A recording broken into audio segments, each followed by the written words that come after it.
thim angana chun thil se bol dia theiloi keng phang te ni agu na chun azo zo se ya het tu sa pang mi chule aso pitela kitu modering mu chitwa tu pa he he cheng hi ilawa e hola am lo ting le ngai lut na chun ichungo bawa hi ho menten enam pum piwang ki ngai lut dingo chiting le pathinin ngai lut na nagamu ka tunding hi ti chu a hiding sai tai na je chun hi cha ding chun hi chi inei so ke wa i pe ha so ke wa pathina dinga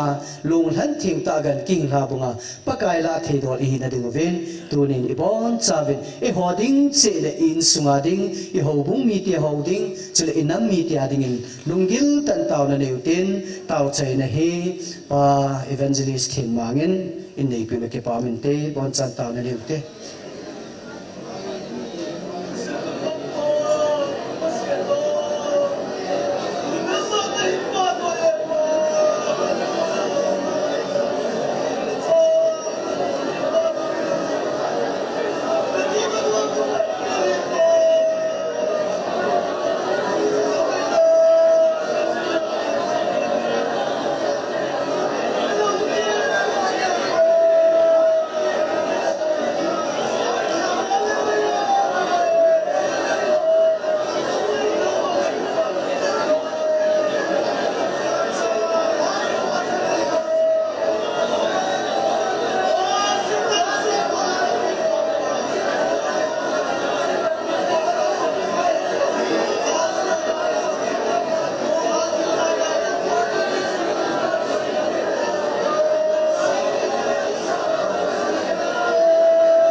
All of people, hallelujah. About saving Emmanuel Pathin.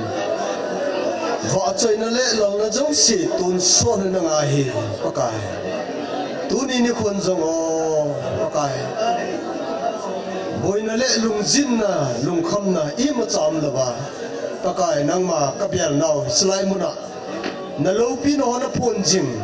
Pakai kami nó va kamu jingu. Pakai Pathin thil lâu pi ta nang ma ni mu sa jalin na ko ma ki pa thu ka sei na he. Hagao mit na mu thei lo ho hagao ki lo hon alung minu wasu cho na thile thei lo na ho alung kot hon pin tia ka taw he tu ni nang ma ni um pin ho ki dang ta zala pakai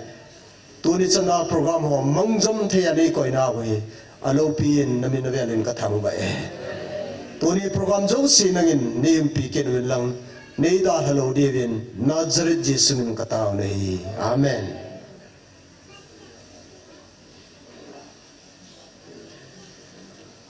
Keep amen. Pathen lung sit zalen program ban sao the ding vin pathen thang ba vin he phunum khadani kanin azo ki khan ting le inung langa khu thing inung lang khu sin pat ding khadam zen thing ho do ding amen pa te ho chule gol hang ho mu te langa apong no mama hi zong le khutban na thang khom kin huitin en nung langa thingku langa aki koi na kisin langa hin ki khan khan ting le so lo ding a hi in he che ko ana bol thing lew han misri hon zong a to diu ba na zom thein na diu chung lung se ta in nu le pa te ho lung gyal thei zo se inum dan divin pakai min ki sa ne he tun pathin ba chai la sa dingin nu ba ba hung masan ten aban ting le nu ning boy anh hiểu tiếng he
Hello,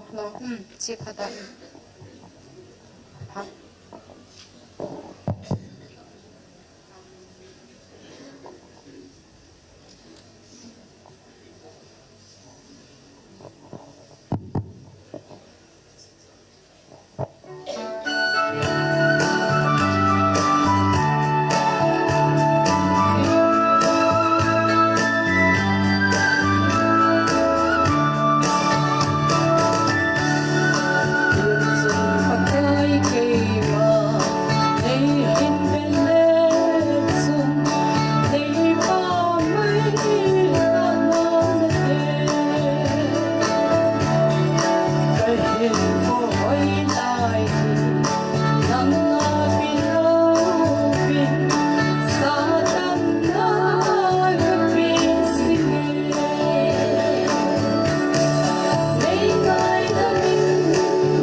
lo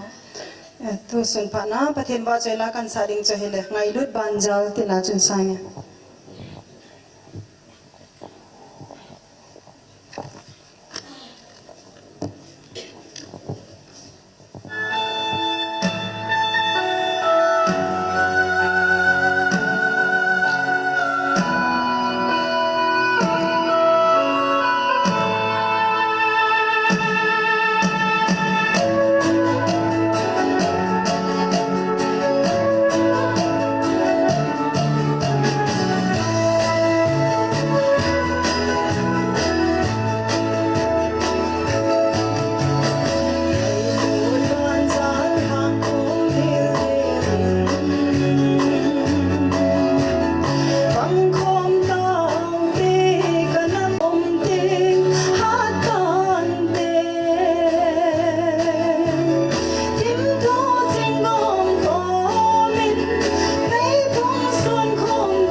pagol le pai ke pathin lo pina sang tan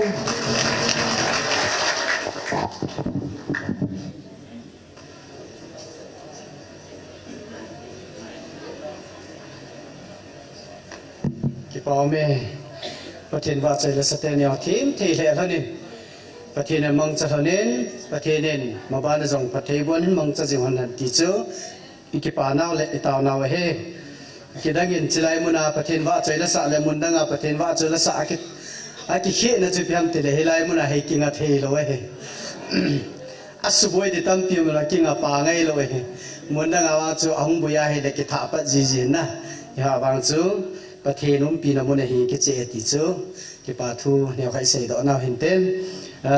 hepa manglalin seinom anejin hije chen pha chom cha hama phan pita diute tim nai chikom ito nau hi in jute ho din ha sawalin akilik do la sunga ne na ru le ni se sima chi carpet sabun hi pha jingjing at pha do sia kona le nen chop do ding ke ti ha sama ma jeng ajan pe da se khui de ke ti le oi pu thang la na nom pon an ne nai le na na thi de ke ti le jan ya cho nen ta hi pi lo de ta ong ke ti le e pa i khui be jeng deu ta ti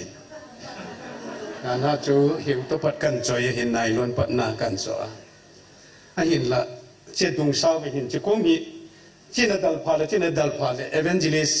thin mang to ko khui hon chu ka tin hon ka ke choi tho hi hon cho ta yang na zana chi ka te sila jot ye hiu khat mi ni ki khon di khat ina tu di sut lai lai yang di iza bi ham bi sut do la khat ve hen ji ji ding chi chu a khui dam chu ka hil no mon i hel le ang chom khat i khui jo ding di wi zan hin nai lon pat alum len khat to hiu len ka ga cho ben mi nu te ho ki ti la naw sen nei le inna en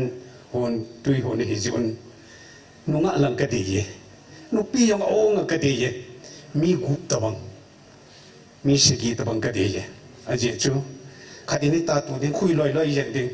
khui chai te ko lang hau ko jaw sa po te to ko lo hin na ei ho se ka ti he bo vela ya to na diarrhea pat elang se ti platform ma pastor ho to ni hi evangelist hen ma ke nin ka khui pi o hen adol ta chu pastor ho ni ke khui diu dan hen na long set ma na gom long ki cho yu ta lo cho le jing na thailand le ke kau le na ai ki parat ka khui tho ni ti bang ka khui ha be se pon helai to se pa te ang i lao thei ve ka ti chu pusali na khui le ki thim ja ba chu mu chi lung chang ka ki nei ja ko na ki thim ja ba he nu te nu nga gol ho nu te ong ong en ki tho sau sau wi ten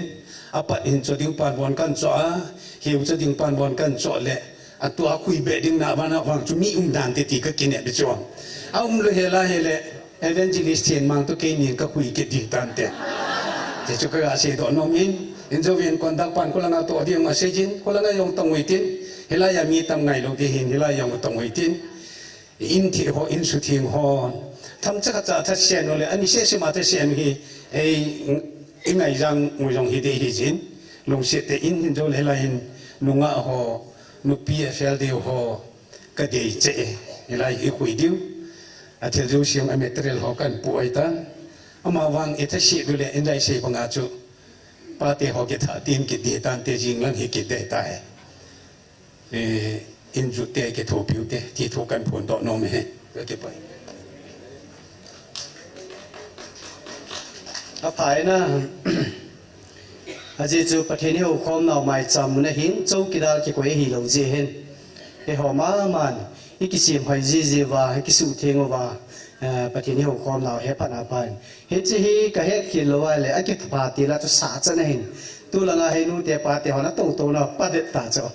to pa no we tai ha chu hoi tai ki khuyu wa anup dom nai ni ki bol de hin ten chu le zo wa thing ho khom diam chu i bol ding u chi lai jong i to de hen chu hoi lai lai ma to thei thei a he thil pha i ho neu chai ge lo chu pathen hin neu chai sim pi lo de hen na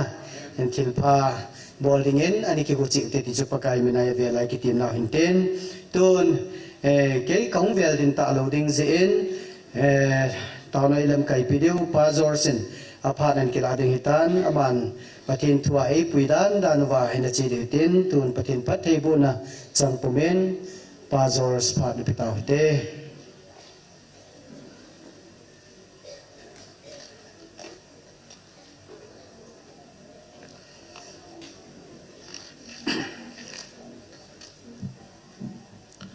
Hallelujah. Mangpan tu pinatang helan. Tuni hun he itan siya nga mangpan nizangale somgup som nga 651 mo. Zagup le som nga le kat mo. Chan hingpui mangpa patian kapato he. Sorry. Kare kipa hoy min.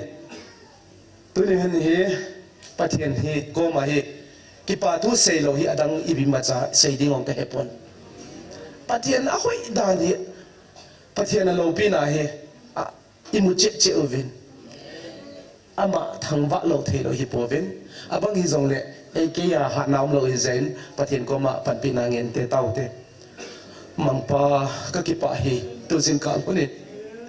na ta ke ya ching lo hi ma na le zong pa nangin hiteng muna dingdinga nang mana hingan siya na teze no tu kain tu ni pa kaya ha na si pa na ha na kaya bang si kiswan pidong kanay si pa ay nangin hingum pilan hinding pilan na tu siyang tau teng ni kang gending te nangin higol zolding ka hingin hi pa abula pa na top na nang man hinga hingup piding chin Nazareth Jesus Christ men siyang tanong kangin hi amen kipa amen Zanita tilso tehi lehi alopin hagaw gilaw di kidela hohi umpire ay pangujo referee ay pangujo amo hohi player hitume patinin acha tietsu hagaw gilaw tieto nga vai home ding ang kwesen hallelujah patien katang vai na umpire official hohi tunay ujo football tournament phale zong umpire ho official ho tu nei cho re kada pile pot jing cho na football pe phale zong na whistle amot pharule ki khol na danom kit na lai cho na football pe zong chito banga chu e hon zong ta san cha te chu hagaw gilawa setan til bol the na chu e hon ifet phova ake hawi bang khat wa atoba prize zong mulo thilo na lai hallelujah football Kidemo wa price mo malasala ti na layon so ite hambe set lom hita videm na e ho van pateni thangwa ovin pateni lo pinai samovin hallelujah hingsing hat chanung paten ka thangwa e dunyun e ho hi atuina ite khawitan atuina cho hilowa anam tuina paten hingsing hat chanung paten anam tuina zong tep kha ho ita zen paten ka thangwa e zanita he lo pi mongin hitabang hino mo khata vai ki mo khalo male first time chiteng teng khotung de wale hallelujah atam zo ki mai mo atam zo ki mai kyong ka mo khano mihim dang te ve ding ngol huai ai wang e ho adi nga e along pi be se ipizem chile tu kum January date 18 na pathin hagaw tu bon na sejo hetem na hagaw ko umpive chilai muna che hetem na hagaw pathinang pi hallelujah midangin hetem hizongle ehon hetem jiwacho ilung temwa hikipa na dema pathin ithangwa wa o ikhuri zawi anom hitana kezong online ka para ka khut ka za cho hallelujah ipizem chile online apang hozong hi thladai hi event pathin na idungai lo devin lungtim hepa pathin hi mihim heading at na sep hingalawin ilung simzong siya hetu pathin hi zen pathin ka thangwa tuni hunin hi ikipa huay mi hagaw gilaute ho khud noya ta dani hoi dang ipujem til hi practical ai mule I head now asang che hallelujah atua I say sang acho practical ai mule I ta san now zong ki belap I head now zong ki belap huchang hi hagaw la ma bachal na he hallelujah tuni ta zong ki didani ne kazain pathin ka thangwa zanita he o hagaw hi kingdom of darkness ke chen hagau muthim gama chitai de na hoi hete ne muthim gama de ngai amwa de ngai black day hi ta cho zani ta til soi na laksom ke ti cho as am di da na cheng kha khat hi zong laksom ni lu cho athum dan cho ka te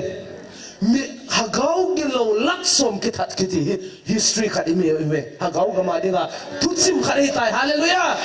hagau kali san na ding ko tutsim hi hagau kali san na wa hito bang thilum lo pathen ka thang vai hallelujah hito bang hi pathen ta te cho na bol the na thil dang in bol the lo ding slan sa dang in zo bol the lo ding ahivanga pathenin atun lo chu tun lo pathen aman cha lo chu man cha lo pathenin anga ilu lo chu ngai ilu lo izeng hallelujah huzia hi tu ni honai pathenin let's say ni amang cha tu ni hona e hon zo hagawa hin nadi tai nei wa pathen lo pi na imu chu tu ni pathen ka thang wa let's say ni te zan zo pathen ka thang wa bisem che tu pona sei chu la sei zui ho chu ka pi chu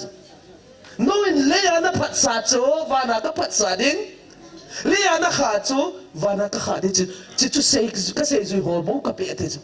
ai wanga tu ni hona he nam ham pha hi je vai khatsa te ni api chu pathin ka thang vai ti te pi da di ati chu na le ipi ti ka pi da di kanong lai na banga na se mon hagaw mang thang tam pi hamanun chỉ cho amawa de achan di mong he hallelujah tu ni hona na ho zong in abot sa kaya pathen na chu I chan khom di hi jen hallelujah pathen ka thang va I ma ja dang hi poi chilai mu na hung zo se zong pathen na I bot sa kaya I tang diu cho hallelujah ai wanga hi apai mo pen kha ge Matthew bung ge chang som le thum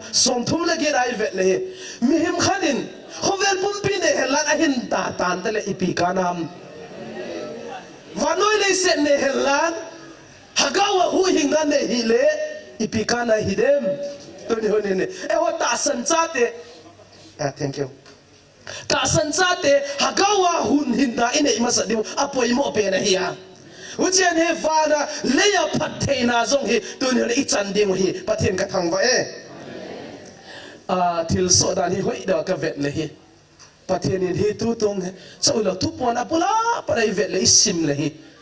pathen ni binary sang bol sa le ya pathena di zong vana pathena di zong ani a chi khome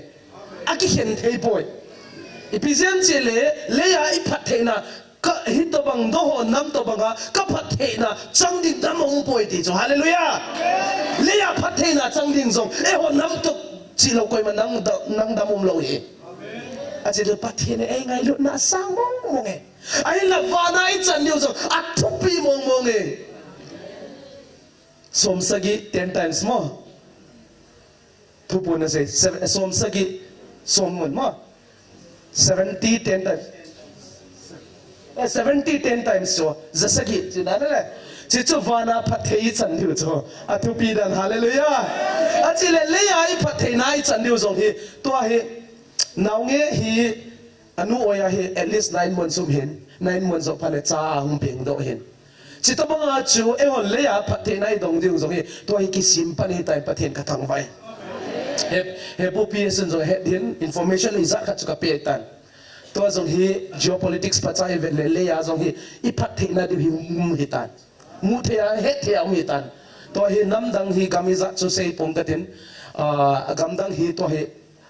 aki chat un thilu mi tan alaw wa do deng del wa thilu mi tan ai wa pathin lem go chu koi man dem thelo hin ma huzen pathin ka thang wa in ai wangin leya I pathena hu sanga van mun ai pathena tang deu allo pi zoin atu pi zoin hallelujah pathen ka thang wa chilai mun a hi mi khi atam thei be la seng de ka ti chu mundang nom ba milhi vera Korea film vera ika sang chilaya ika chu phazoi loam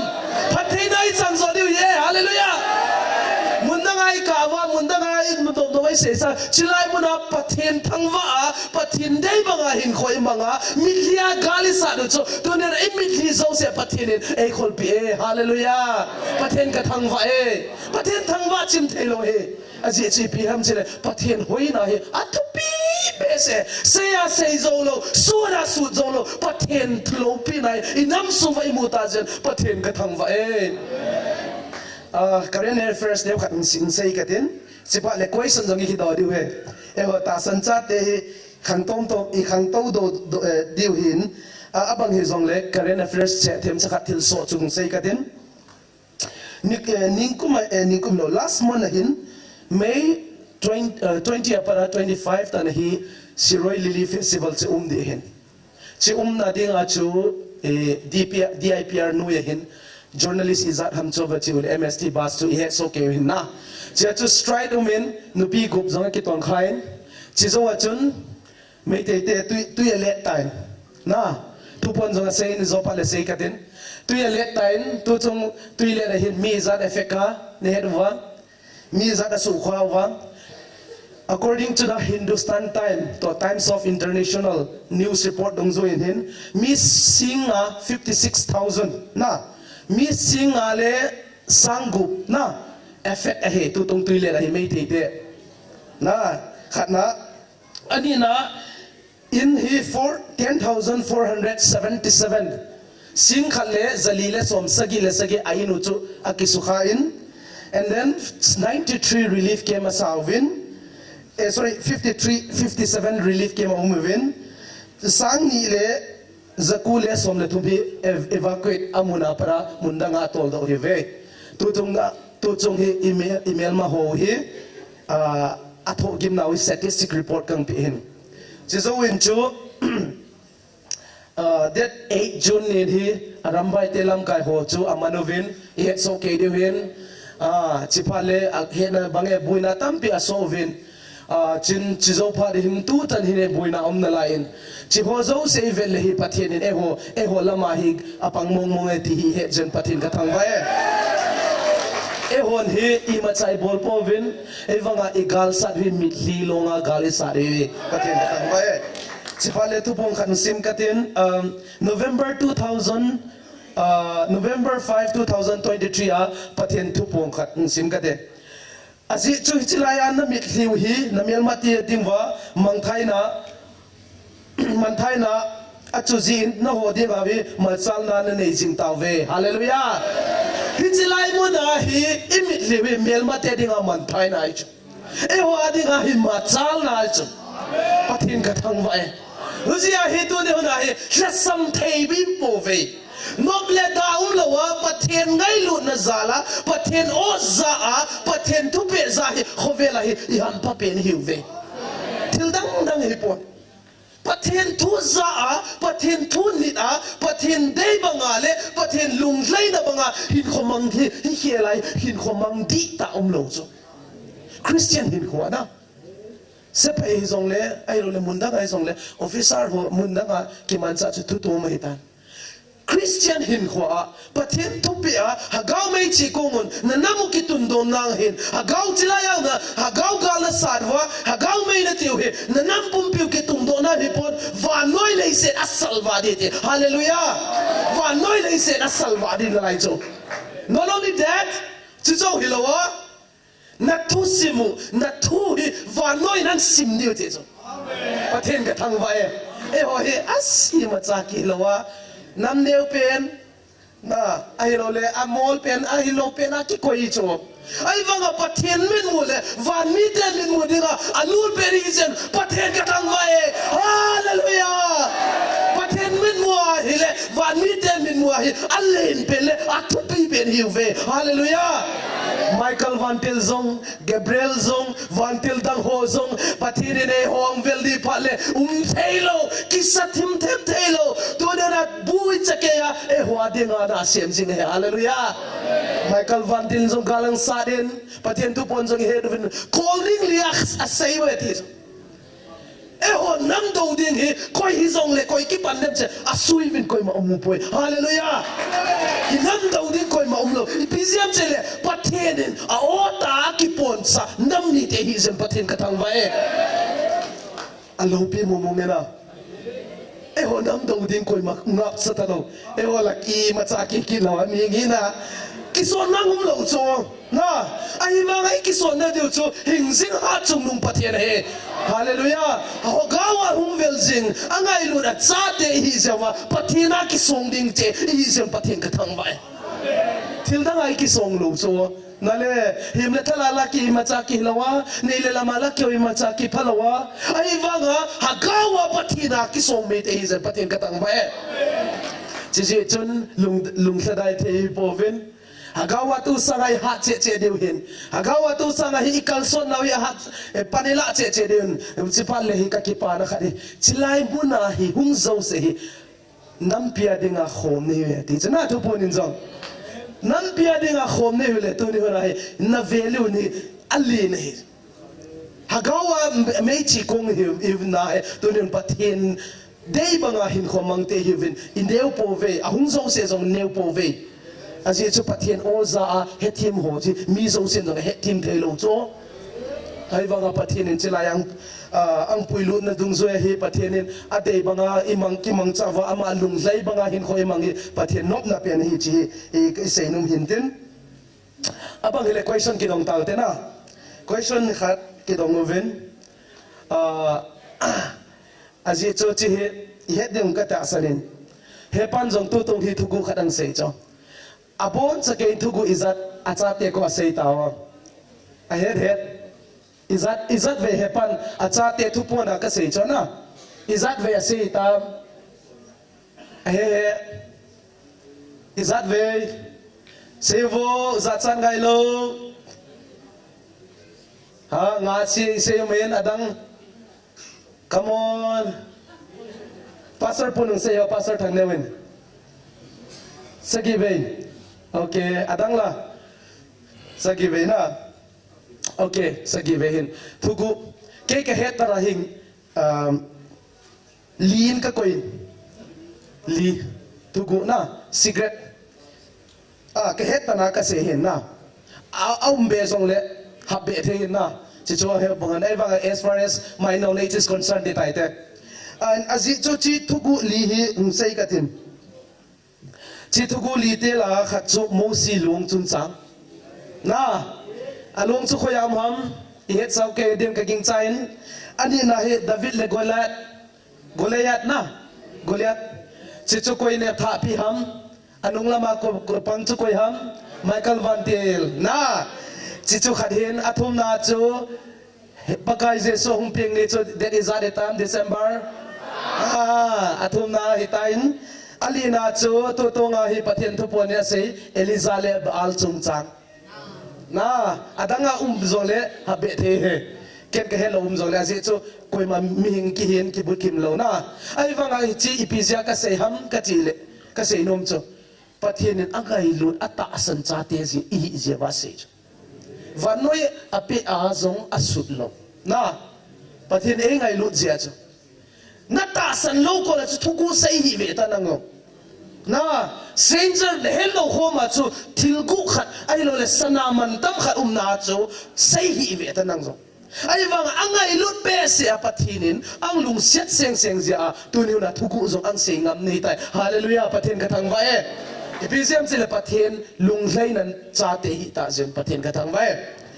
kasi bangin chu adang zong le ki het sa utin evanga hi kang collect dan hin na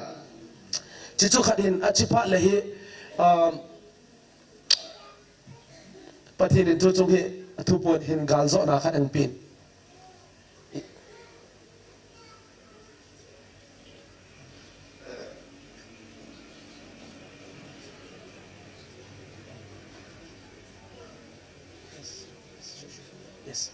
okay yes zolam le zopale la sading khat zong min ki pa hwai min abang hi zong le tu tu nga hi isei bangin hi pathianin hi tha na le galzo na chiniang pin khat khu ta sa galzo tha na ang pin khat khu hagawa galzo na ang pin chicho hagawa galzo na chu ivede le vantel gilo engse ho galzo na chunga hi pathinin to ni hona hi e ho kumang pe tan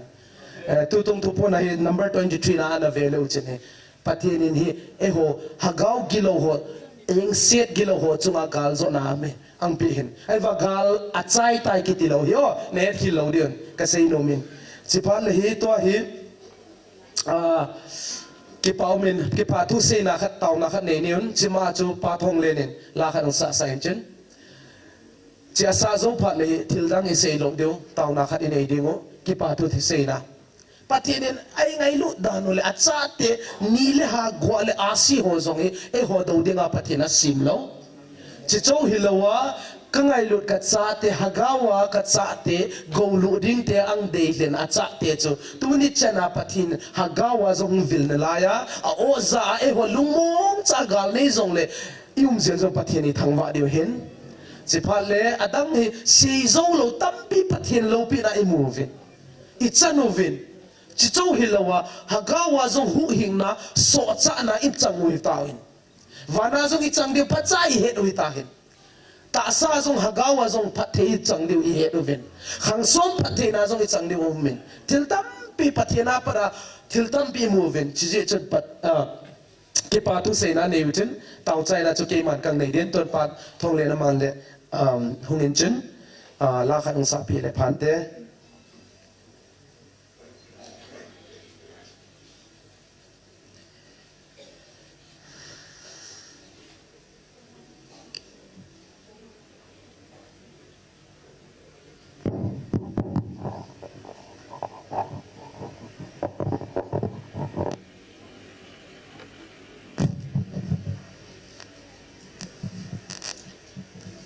pathin wa choi na dingin a pathin upaka hi kha nammi te chu anunnom hi ve tisna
Kipa me tun ilem sang bangin pathen koma kipa tu seite lúc xe tu băng po kipa tu cái tu tu cái tu le po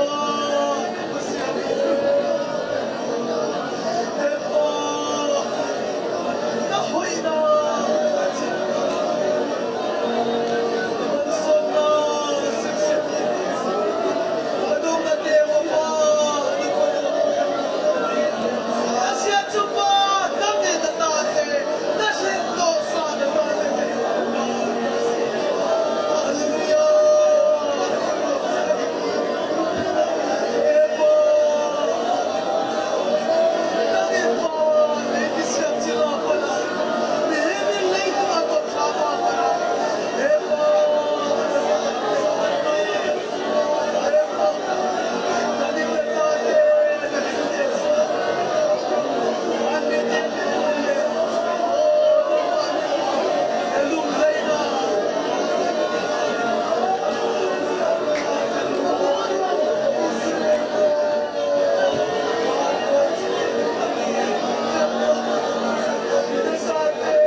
se tumang pa kapasiano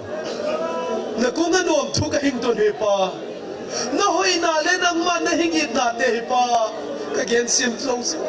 kagyan sing so pa o na yung nahingom pinale nagwal zon na katang teo so kalopin atu pie pa nuam tu ka hington hi pa iteng teng chow hilawa hagawa nang man na hingvel na o ka zaziang to na ko nuam tu ka hington hi pa nang ma hoy na chit na malsom na simseng lokte kanam pumpi patay na kadon ding le vana hagawa so pa patay na kadong ding te zia so nuam tu ka hington hi pa nangin namtam pi na se amin khovela o himana lesong ko nam te cho pa na o na hing za sa hi je nuam tu ka hing tun hi pa ka ki pau hi nangin hitang chaga na hing mapui na tunga song na kunga nuam tu ka hing tun hi lopi na patoy na tenang man hing tang tan chin gen khial gen walam ngai na ma gen kha ta sun deng gwal zol tan chin Nazareth Jesus Christ men sang tan kom kangen hi ki pau amen mabana pai tong niun ton Kuki Nampi ho namanule lasadingin pat pemasaningin ngo chema chalniun timing hi isay bangun fixer ay top diwilong kamsion timing pen hi magadin to hi namanule ilamang payulan lasadingin pat kan pe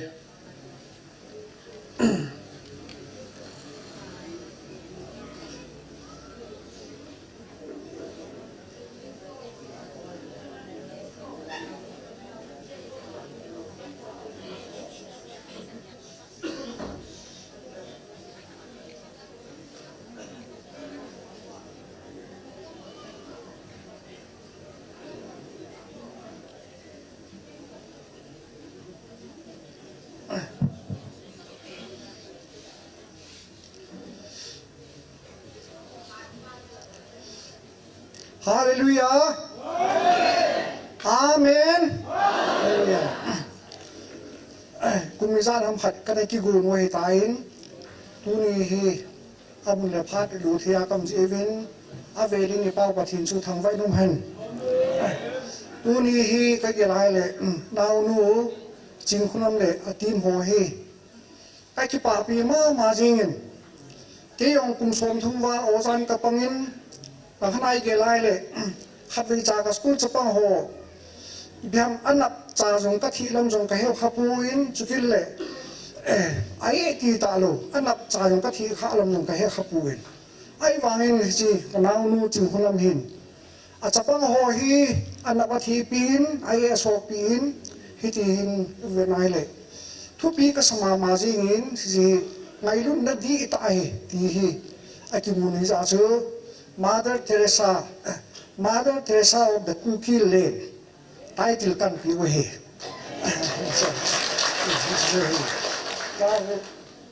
Chahe dunia hi now nu hi biam no ho la kai twang ki to lu di hin ki ho la kai hi I pui pa la kai di ta kan kai di we hin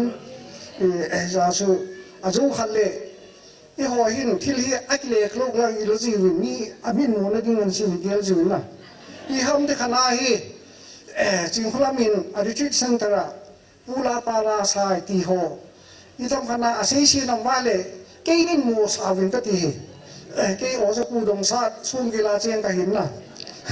ya se ke ko ma hung win nang ke ni mo sa win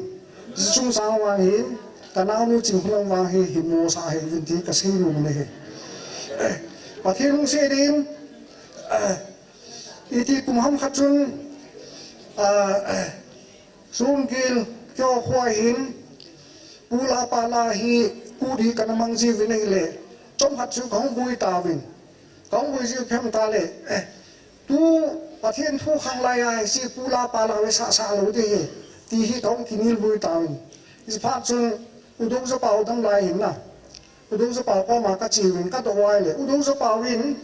pathin lo pi na dinga na sa wai le asit nei ma sam pu ti so he na ya so kalau hi pathin thung an si ni ya so a kai cho cho me ti thu yin na pula pa la kan kai thu hin ai ma so Allah hi e ho la kai ta kan kai du hin chukin le he de khadung chu uzang hun reverend jang hun Manila tisu Philippine capital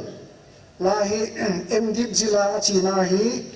amana se chi phang ta le ni khat hi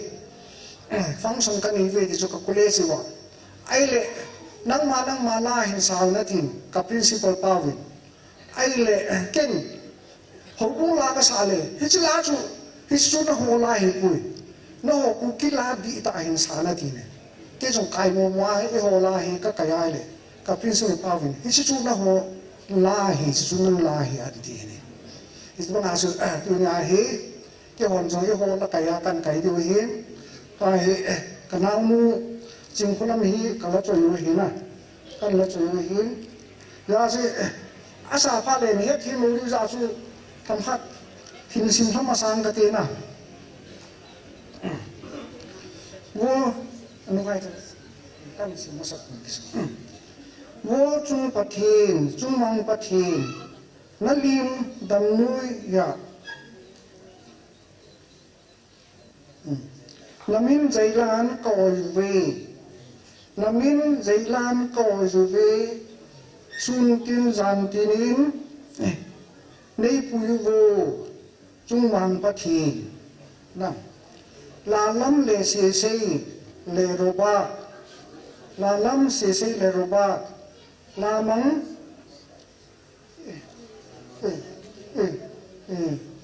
lai ve kidang dấu xì na đằng tuy là vang này nó thùng bị về thì sao na nó họ là lâm robot xì nó họ in adam dấu dấu xì chỉ retreat center hin na nó để mà ngủ vin nó sụt đằng ngủ về thì nó sao lại ông thì sụt đằng ngủ dấu xì nó sụt đằng về thì nó hết chúng ta lẽ thêm lúc bên là trong ta hen đam tuy là vang nó thùng tiêu về đam thình là dingin nó thùng tiêu về và thình có mà gì nào la mang pa in xin lắm giang lắm xin lắm nó nổ ta về thì sự mà nó nổ ta về và thình là cái màn cha nổ chú à bàn banin mà nó nổ gì về thì này chúng le Nampi lai kam UPS hisi guna ke ha man sa deu kan la chu he UPS na PS na na le thim thu za la ya na gui khao chan jam han gui khao chan jam han na sin su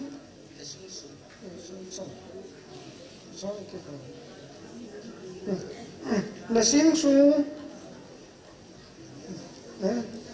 mi ngày chèn tổ na ham giang phan lắng đâm cung sót nìn na đâm cung sót nìn thì rồi đâm sót nìn thì này thiên thu ý ra yên tâm dùng lệ thu lệ lại ra tâm dùng lệ thì số ý lại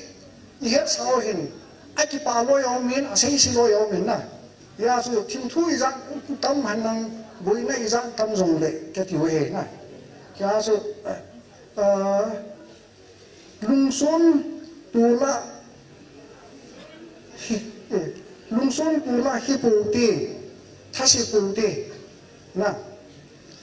thu lệ lại ra tâm hành năng dùng lệ thà si bù tê và thì nó hôm nay su thà si bù tê thà gạo thu phun lò răng thăng hành à thu pi bên à thà gạo thu phun chứ lò răng thăng dinh hành thì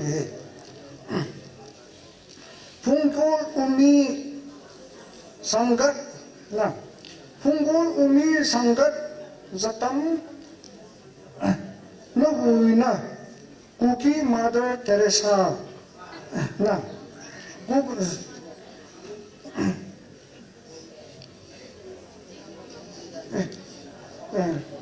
hui na Kuki Mother Teresa tin mình thấy cái hình lô về thì giờ Mother Teresa title kan PV thì nó sao giờ sẽ đến sẽ dễ lan nên thế cái hình lò về nó chỉ zo pan nó trôi hen nó xiêm pa phát thì nó bùa hen nắng phát thì nó trôi dính hen thì dính nè lung chính hen tông niệm thì sao sự tai ta sẽ ai cái tai đi tai Allah akan sadil tai về nè ta su là lắm lắm chúng này phan thì yêu thông yêu phan để xí bê hi có rồi này xí bê hi thì xí cho biển bắt tiêu rồi ở đấy tai là kan sadil tai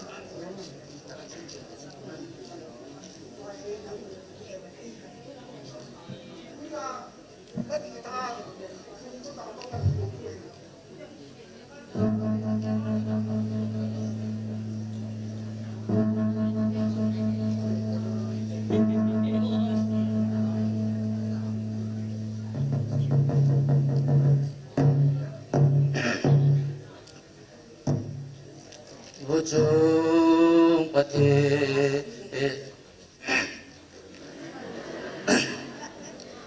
ujung pati cuma pati nalim dam noya nalim dam noya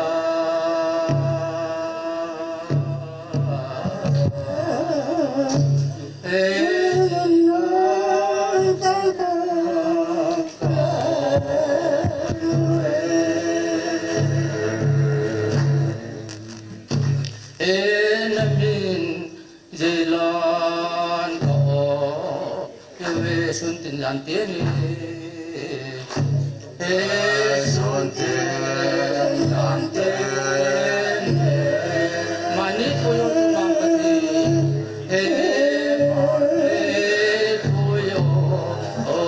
mampati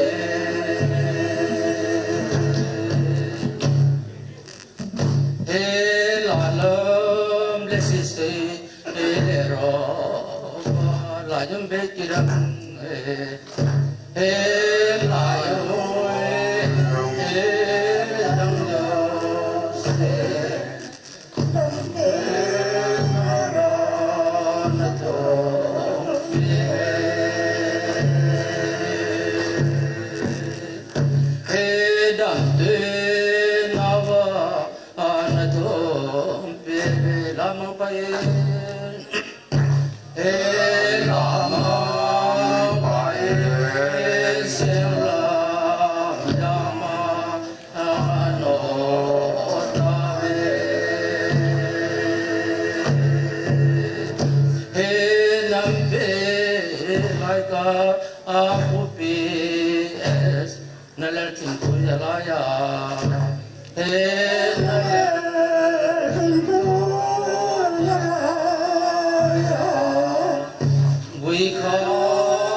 Kuki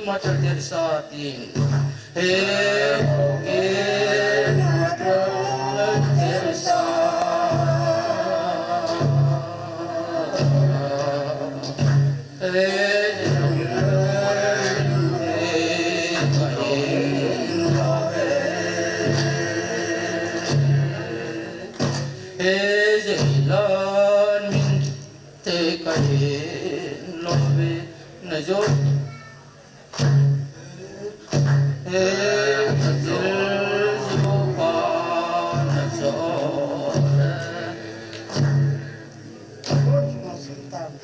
he jil kan tong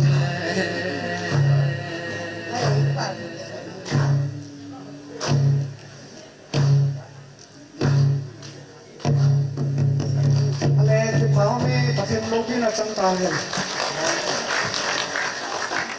kichi ni khat lalam kunala pi thiram khan la pu tu sa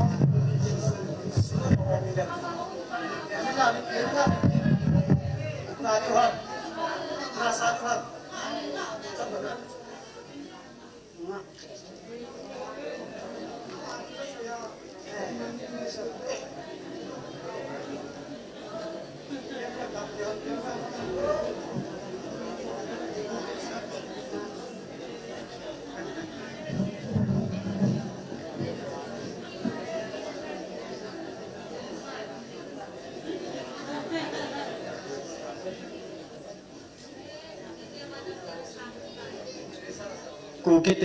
Mother Teresa.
Khale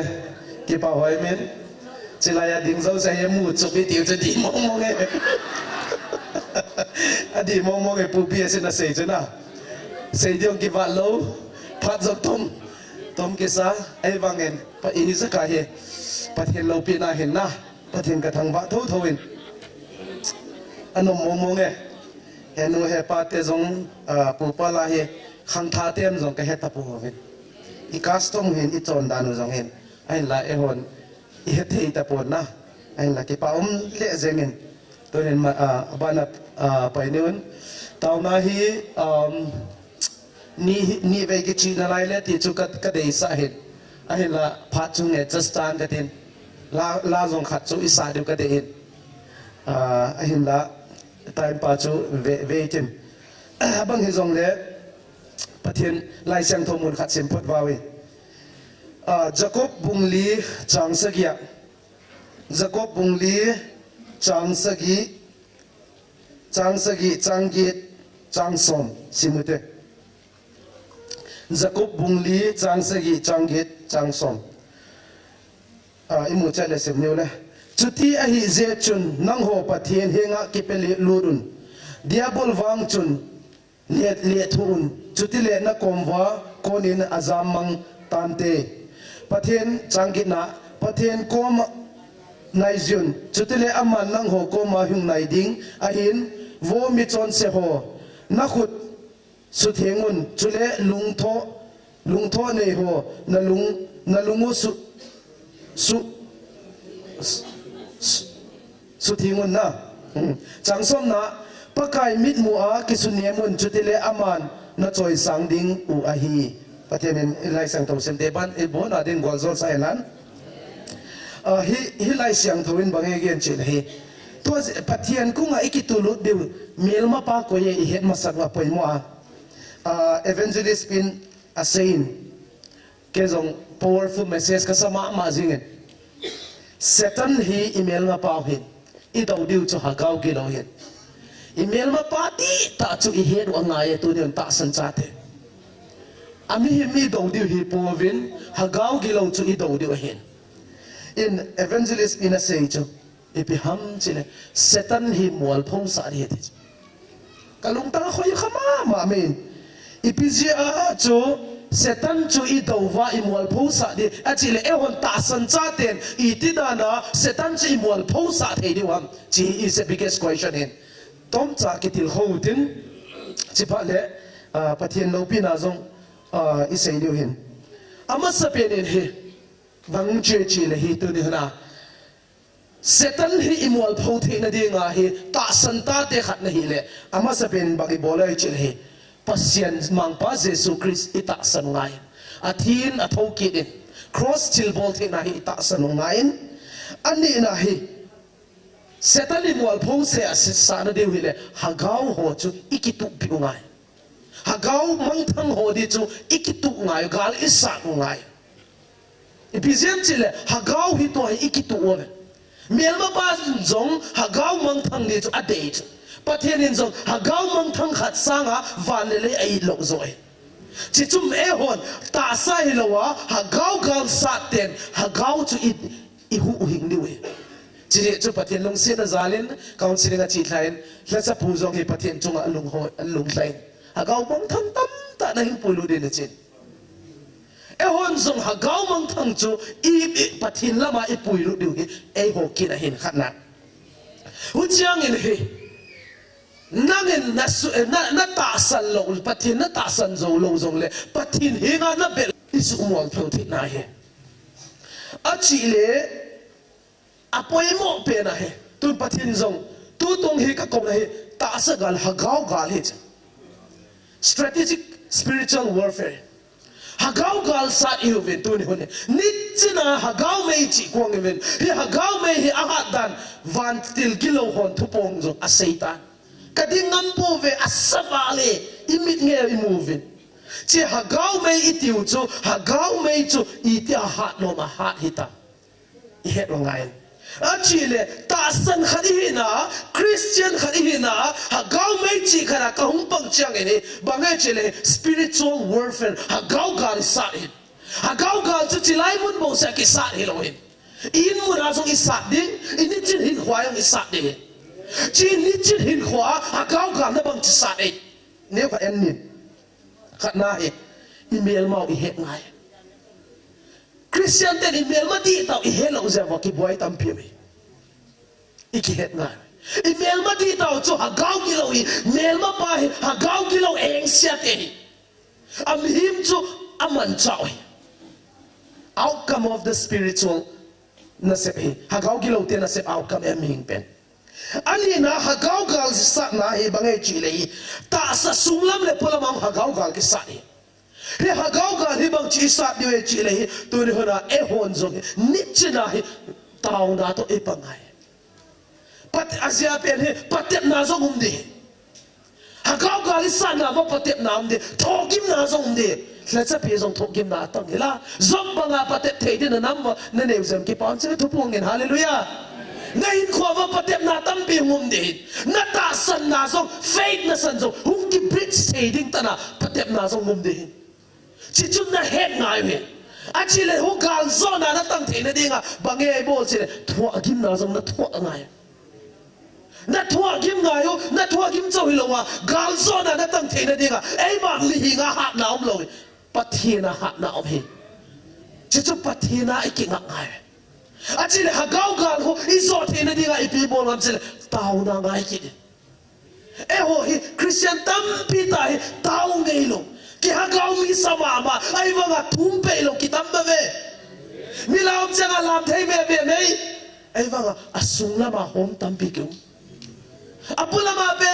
aga dinga ki mu o mi de ne changa song o hi pa be hagau mi na lo be chini ai wanga sunga bang ma umlo song ki tampi ko me asuma ten kol to ko mo ki chi do umahi ai wangi tasan khari ai le hagau gali sa de le tu ne hona he thum na to ipaga hagau gali sa de o Christian hingo tu ne nun Satan langam sa de hagau kilo ho to gal ke sa de me achile hilai mu na hin tau te he adia khola he hagau kilo attack imu dia de wa king za boy hagau kilo attack imu dia dia ko ipizem chile pathin lem gal ke na dinga da ise ko ve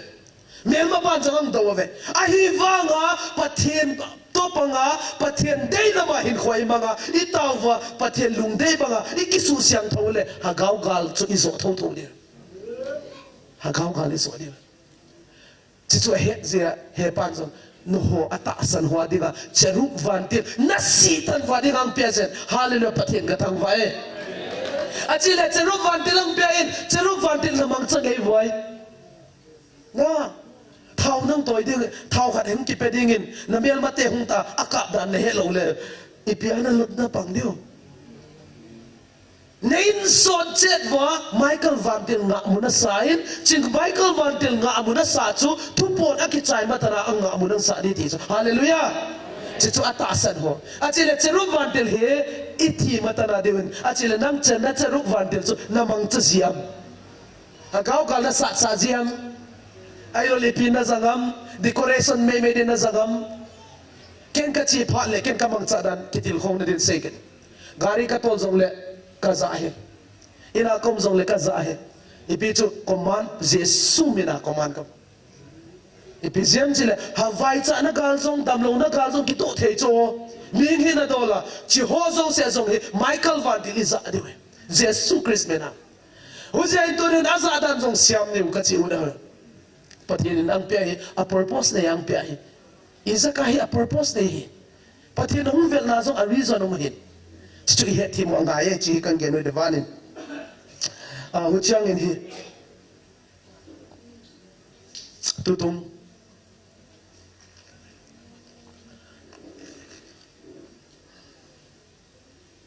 ka ki pa ma me pathin in hi mi zong sia hi angai ludin hi zong le angai lut tom ata atom angai lut mi yum hin kakipai ipizem chile Matthew bung som le ni cha Matthew bung som le thum chang som le ni he ipiz kizem chile anei ho chu ki pe be din anei lo ho chu ki la pe di kiti Matthew bung som le thum chang som le ni ya pathen ka thang vai anei zo se chu ki pe be la ding anei lo ho chu ki la pe di kiti chilai muna atung tan pathin ka thang vai hlatsa pu zong achit na ka pe be cho hepan ipizem chile hagau tamang tamta le thuma pe be tu tung thu pon in he 73 apat 76 ve ole ka thu pong do ho zong chit na le thumin ka pe be na tin I thi ham phat lom lo me tam tin aron banga pathe pe ang pe azi chu pathin a thing lo chu a pi lo de hin a thing lo chu mang cha lo de hin koi ma cha chu a siang lo pathin in sang ngei lo hin a hin mi pen a hoi lo na e lo a hoi na e hin pathin ka thang vai tu ni hen ka ki pai hitang mo na gift tang zo se zong pathin in aza se wa pia be om hi hallelujah pathin in aza hen a pia be hin atang lo ho zong pathin nang pen ka ki pa dan tu nung nge pathin ka thang vai e ma bol the hi po u chang a he no ho zong e bo cha ke vai hi te ga he pathin na tam pi dong wi tai khat song thong lo li se pathin ka thang vai I za kai bol the pathin ka thang vai u chang en hi atop na lam di tai mi hing hi na hi la sam na tam pi ke nen no na nei dim ka king chai a hin la sam na para I tho kit wa pathian ang I bel dewi apoi mo pe na hi azia chu tu ni na imbel ma pa I gal sat pau hi me hi pon a hi wanga gal zo na hing pe te tu pathian hi zen bang pa chu ka phat hi abang le la khat support niun kalung tang ahum kilang khat hen olo pipen sa niun ding zo changin lang sap na khat nei niun zo cha taw na nei niun pathian a lo pipen in pathian di tai neuvin ki pai olo pi pen support new ding lam pot new nong na tol diu tang ka ging chai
ana to kit ni we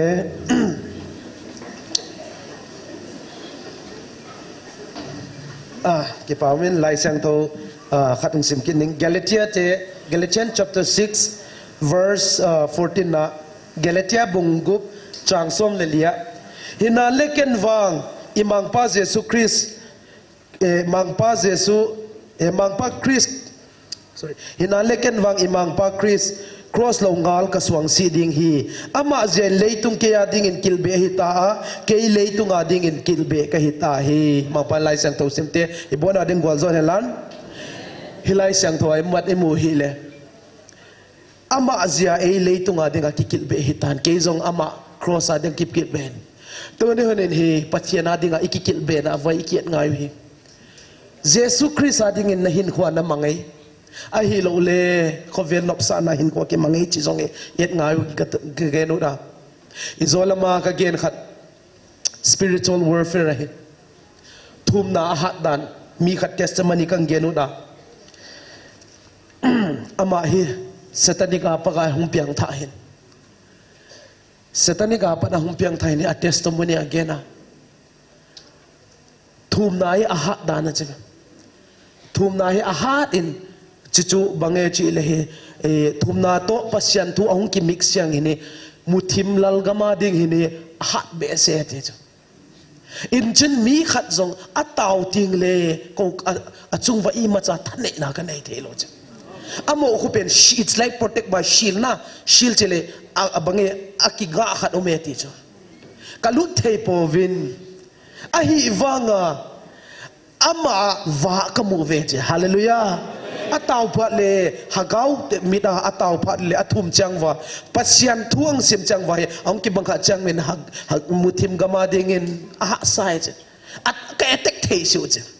a hi wanga mi khat piang tha ki chin chin Jesus Christ ong nei a hundam na pang ai wanga taw mei lo Bible sim ngei lo ho chu nop cha khan ka lut thei ve che ka nop nop ben ka ki chem thei ve ti chi je cha taw na hi apoi mo da hin khwa zong het ngai nu le pa ten na ta teu jingkal ni sai na taw pi na vem na question azia cha taw na hin hi hagau ki lo ten hi na aset thelo hitenga pathian oza ata santen jingkal ni tan na ta te taw pi uvin azia pen nu le pa ten atam zo ata teu satanic satan bia hi lam zong hello in society au ma hi ve da ta te din munu bang to bang hi vai chi zong ne hedu nga e azia chu in sungai khang dong cham tam ta hi asiat nai setanin kichet na nei ta ven tu ne huna hi itaw di hi chi zong hi kat de sa setan lal gam be dinga itaw di hi azia chu pathin thu pon in zong a sen gal zo na hi ang pe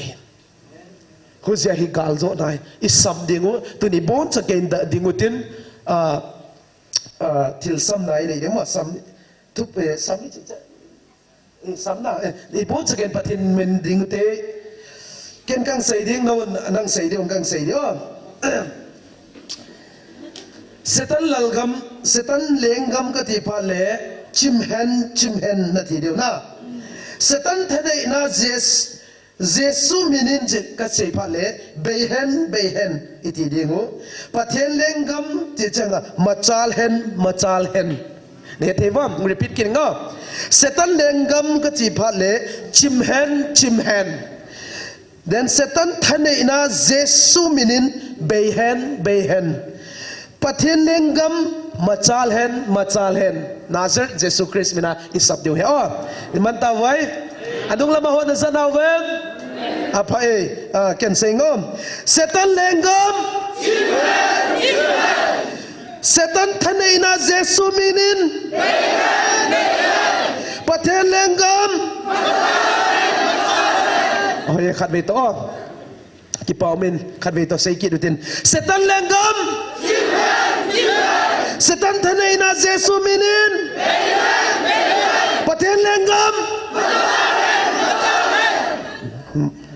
pathen in lo pina tang ta hen to ta vale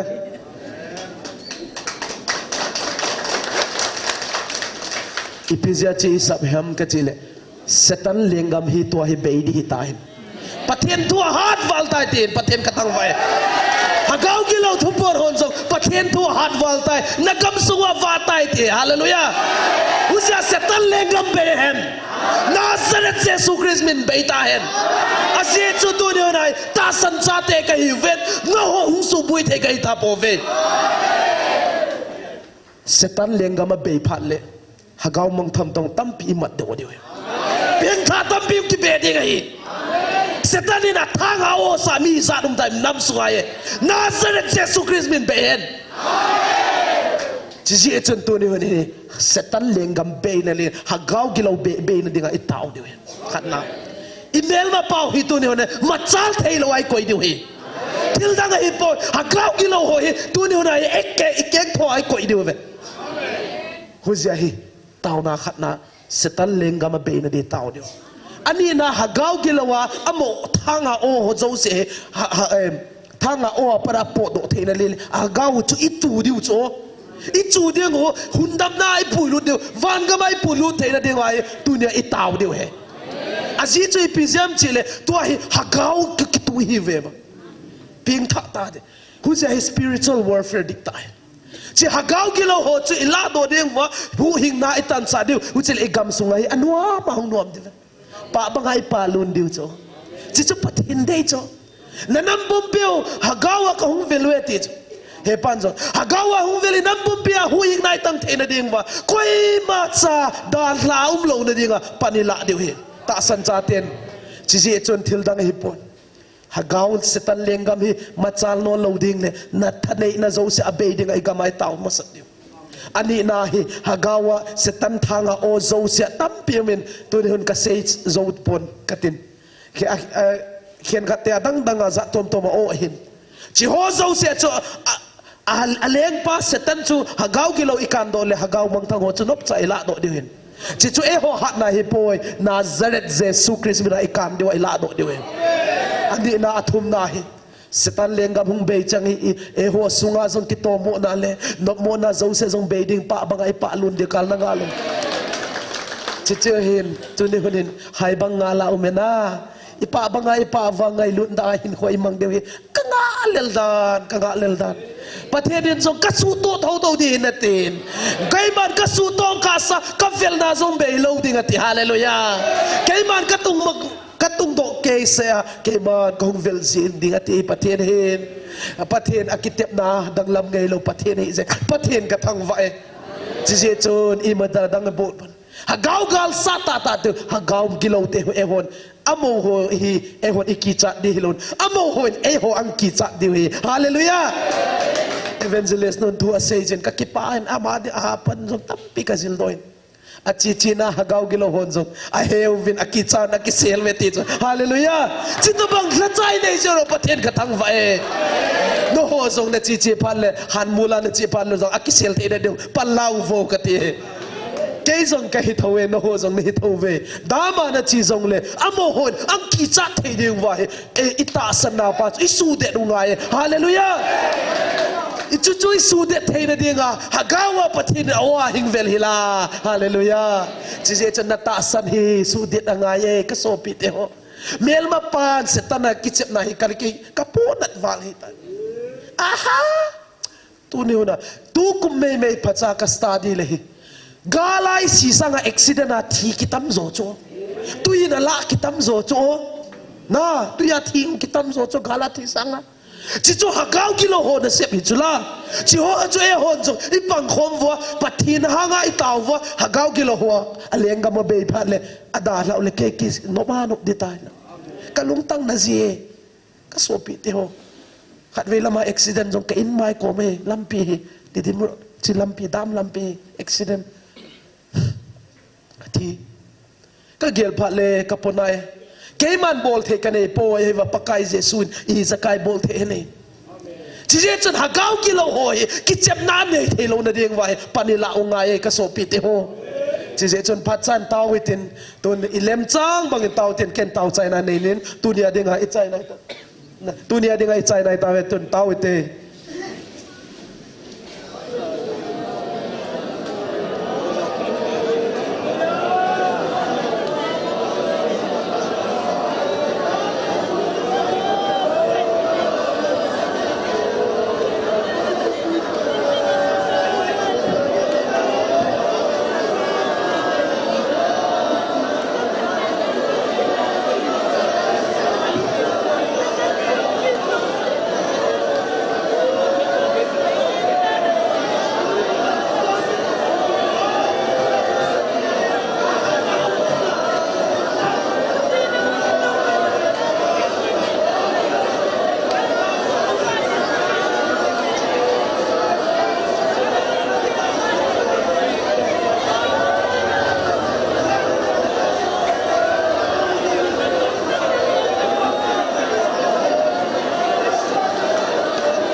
lung se tumang pa kapasiano nangin natate na hingidan te thupi kasai lopi kasai nuam tu kahing tu ni pa tuni kong kimanda va pa na deilo zonga kaham kha kaum kham zong le pa da keng bola na gaidam na kahingen hi kagen khateng ni te zong leng gwal zol hingmal sob di kahing tu mi pa tuni hun pa kamel matya setan hin setan lal gam pa tuni huna padar pa chim hellan na lenggam te hung pachal helan pa na thu hi pa kanam piwa tu sanga amachal theina dingin na keng bula ka hing thume pa nangin hingum pi ding ka hing thume pa kamel ma pau setan silbol theina zausia Nazareth Jesus Christ min beita helan o pa to ta sante zong tu sanga kahat zo theina ding hat na teng pe ding ka hing thume pa mel ma pa setan se ko doya hi chi nang man na hing het sahin gal zo na zong nang man na hing piata zen hallelujah na ko nuam thu ka hing to ni pa nangin hitan changa na hingumpi na tate ka hi jan jong nuam tu ka hing to ni pa lopi na pa toy na hing tang tan chin gen khial gen walungai dam gen kha ta senteng gwal zola jing ni khol lam chang ka program teu nagin hing mapuya ngumpi to zela on hagaw me ka chi teu hi tu sanga hat zole ho izo kang chi kwang thein diun nagin hing gwal zol tan chin Nazareth Jesus Christ min sa tan kom kangen hi ipange pathen pathe bo hello